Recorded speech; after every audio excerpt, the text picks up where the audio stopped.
नमस्कार, आप देख रहे हैं स्वाभिमानी न्यूज। मैं हूं आपके साथ अक्षता मौर्य। आइए रुक करते हैं फटाफट खबरों की ओर। दिल्ली विधानसभा चुनाव 2025 के लिए आज सुबह 7 बजे से मतदान जारी है। दिल्ली के मतदाताओं में जबरदस्त का उत्साह देखने को मिल रहा है। 7 बजे से ही मतदाता कतार में लगे हुए हैं। मुख्यमंत्री आदर्श राष्ट्रपति द्रौपदी मुर्मू, राहुल गांधी समेत कई दिग्गजों ने मतदान किया है।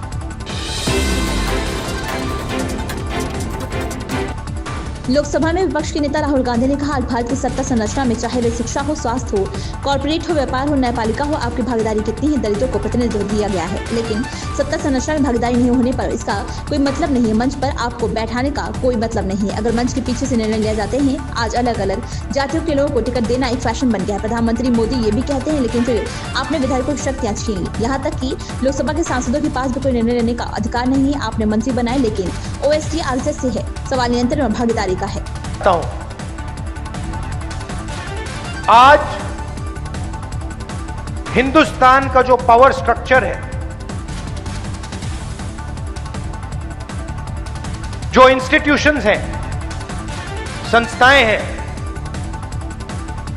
चाहे वो शिक्षा का सिस्टम हो, स्वास्थ्य का सिस्टम हो, कॉर्पोरेट इंडिया हो, बिजनेस सिस्टम हो, जुडिशरी हो,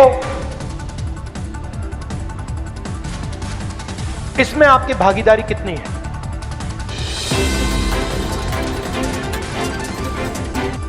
दिल्ली के 1.56 करोड़ मतदाता आज नई सरकार का चुनाव करने के लिए मतदान कर रहे हैं। 699 उम्मीदवारों की सियासी किस्मत आज ईवीएम में कैद हो जाएगी। प्रमुख दलों की बात करें तो इस चुनाव में आप और कांग्रेस ने सभी 70 सीटों पर, तो भाजपा ने 68 सीटों पर उम्मीदवार उतारे हैं।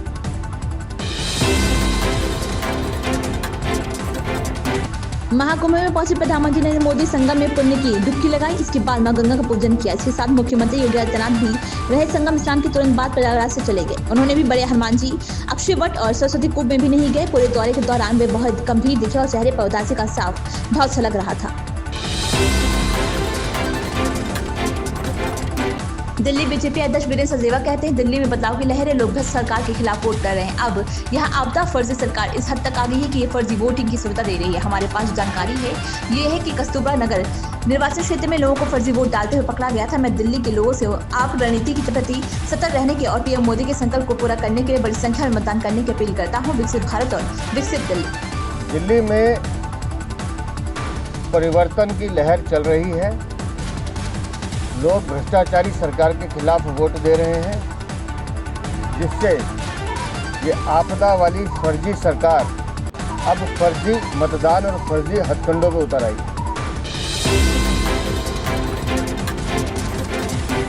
महाकुंभ को लेकर जया बच्चन की टिप्पणी पर आचार्य प्रमोद कश्यप का गुस्सा फूटा। उन्होंने सपा सांसद व अभिनेत्री को खरी खरी सुनाई है। जया बच्चन ने हाल ही में महाकुंभ में दूषित पानी और कुंभ भगदड़ के दौरान मारे गए लोगों के शवों को नदी में फेंके जाने के कथित दावे किए। इस पर उनकी आलोचना हो रही है। मामले पर अब आचार्य प्रमोद ने जया बच्चन पर पलटवार किया है। श्री राम राघवन की फिल्म 21 में पहले ही धर्मेंद्र, जयदीप, अहलावत, अगस्त्य, नंदा शामिल हो चुके थे। अब एक और एक्टर इस फिल्म का हिस्सा बना है। फिल्म में ये एक्टर आर्मी मैन के रोल में नजर आने वाले हैं। जानिए कौन है वो कलाकार। गोवा सरकार ने महाकुंभ में भाग लेने वाले श्रद्धालुओं को मुफ्त यात्रा कराने के लिए प्रयागराज तक 3 विशेष रेलगाड़ियां चलाने की घोषणा की है। मुख्यमंत्री प्रमोद सावंत ने बताया कि पहली ट्रेन 6 फरवरी को सुबह 8 बजे मंडगांव रेलवे स्टेशन से रवाना होगी।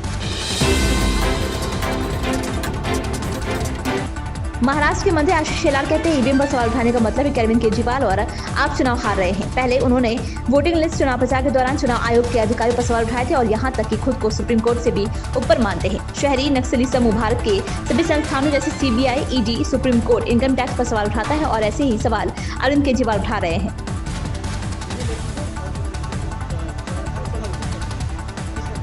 देखिए, ईवीएम पर सवाल उठाना इसका मतलब स्पष्ट है, आम आदमी पार्टी और अरविंद केजरीवाल चुनाव हार रहे हैं। चुनाव की शुरुआत हुई तब उन्होंने वोटिंग लिस्ट पर सवाल उठाए।